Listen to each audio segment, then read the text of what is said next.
At 2 a.m., a dead man started crying inside a body bag. He had been zipped shut for 5 hours. His death certificate was already signed. His family had already been notified. And the embalmer was organizing his tools when he heard a sound no one in that room had ever heard before, or ever wanted to hear again. A dull, wet thud, coming from inside the bag. And then another, and another. The dead man was kicking. Welcome to Dr. Michael the Last Briefing. Tonight, we open case file Walter Williams. A 78-year-old man who crossed the threshold of clinical death was sealed inside a heavy vinyl body bag and then used a biological glitch hidden inside his own chest to claw his way back to the living. This is not a story about miracles. This is a story about what happens when medicine, technology, and human biology fail in exactly the right sequence and accidentally manufacture a resurrection. Stay with me, because the science behind this case is more terrifying than the story itself. Walter Williams was a man of routine, a grandfather whose entire existence in his later years was anchored by one unyielding commitment. On the afternoon of his collapse, he had promised his granddaughter that he would pick her up from school. It was a mundane task, a quiet contract between a grandfather and a child. But in the architecture of what was about to happen, that promise would become the most important biological factor of the night. That evening, his family found him unresponsive in his bed. Breathing, absent, skin, cold, mottled, devoid of perfusion. The county coroner arrived and performed the full protocol. Carotid pulse, none. Stethoscope over the precordium, vast, hollow silence. Pupillary response to light, dilated, fixed, unresponsive. By every legal, clinical, and historical standard, Walter Williams was gone. Time of death, 9 p.m. The certificate was signed. The body bag was zipped, and Walter was transferred to the cold storage of the funeral home, a corpse waiting for formaldehyde. Except for one thing the coroner didn't account for: the machine buried beneath Walter's chest. Walter suffered from severe bradycardia, brady meaning slow, cardia, the heart. His sinoatrial node, the biological clock that generates the electrical impulse of every heartbeat, had been failing for years. A cardiac pacemaker had been installed beneath his pectoral muscle to do the work for him, sending microscopic jolts of electricity directly into the myocardium to force a contraction. But on the night of his apparent death, Walter's body entered a state of profound hypokalemia, a critical drop in potassium levels in the bloodstream. And potassium is not just a mineral, it is the electrical gatekeeper of every cardiac muscle cell. When potassium drops below a critical threshold, the cells of the heart become hyperpolarized, resistant to electricity, deaf to the signal. The pacemaker was still firing. Perfectly, precisely, sending its command every single second. But the muscle couldn't hear it. The result: apparent asystole. No pulse, no contraction, no life. To the coroner's stethoscope, silence. To every diagnostic tool available, a dead man. So Walter was zipped into that bag. And that's when something extraordinary began. Inside the closed, suffocating environment of that vinyl bag, the lack of ventilation caused a rapid accumulation of carbon dioxide within the tissues, a state known as hypercapnia. Normally, hypercapnia is a marker of terminal respiratory failure. But in Walter's specific anomalous case, the rising carbon dioxide acted as a profound autonomic stimulant. The systemic acidosis it produced began to alter the electrolyte balance across the damaged cardiac membranes.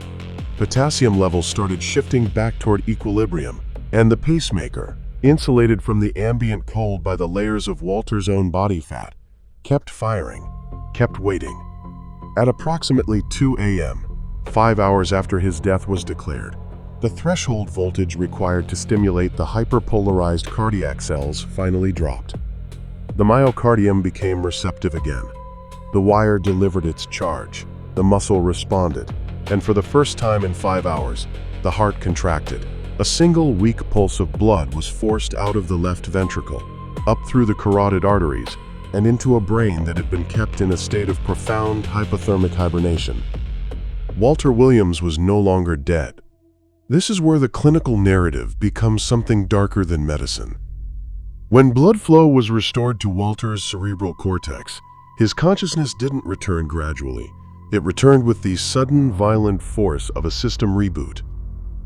Complete darkness, the chemical smell of plastic and cold sweat, a tight, suffocating space pressing in from every side, and a body that wouldn't move, paralyzed by hours of cold. But his brainstem was fully online, flooded with adrenaline, screaming. And the first coherent thought that broke through the static of his reviving mind was not, "Where am I?" It was, "I have to pick up my granddaughter." That promise, that mundane, quiet commitment, triggered a survival-level surge of dopamine and epinephrine that forced his cold limbs to move against every biological reason they had to stay still.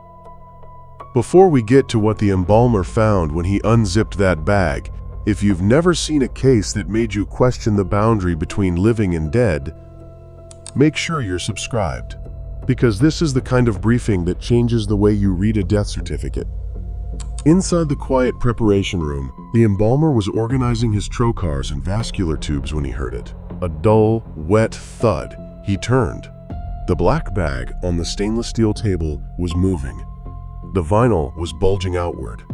A heavy boot was striking the inside of the case. Once, twice, with a rhythm that no corpse should ever be capable of producing. When the staff pulled the zipper down, they were not met with the blank stare of a cadaver. Walter Williams was breathing. Short, ragged gasps, his chest heaving against the cold air of the room.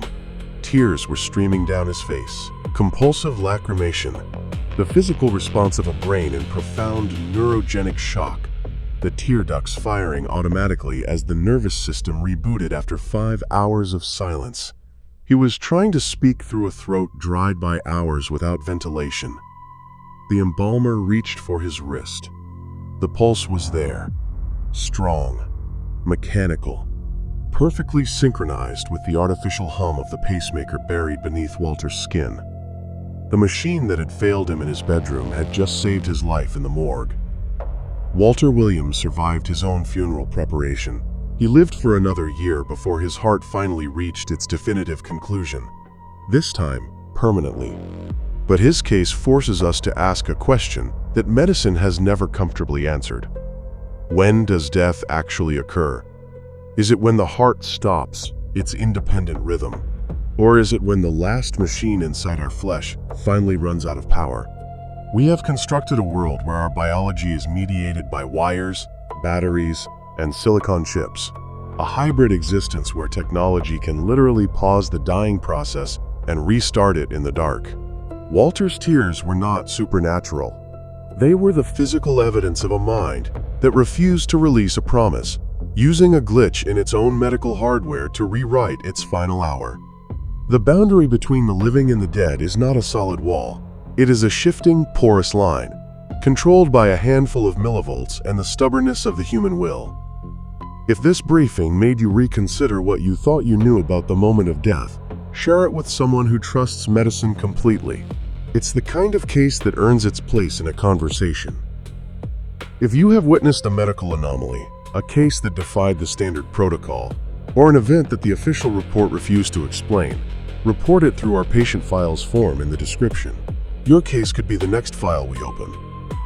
And if you want to go deeper into the files they tried to keep out of the public record, my ebook, The Forbidden Files, is available below. For the next briefing, pull up Case 78, Anatomy of Silence, a man who was fully conscious while the pathologist prepared the first incision. A different kind of horror. The link is on your screen. I am Dr. Michael. This has been The Last Briefing. Stay alert, stay critical, and whatever you do, make sure the machines in your chest are fully charged.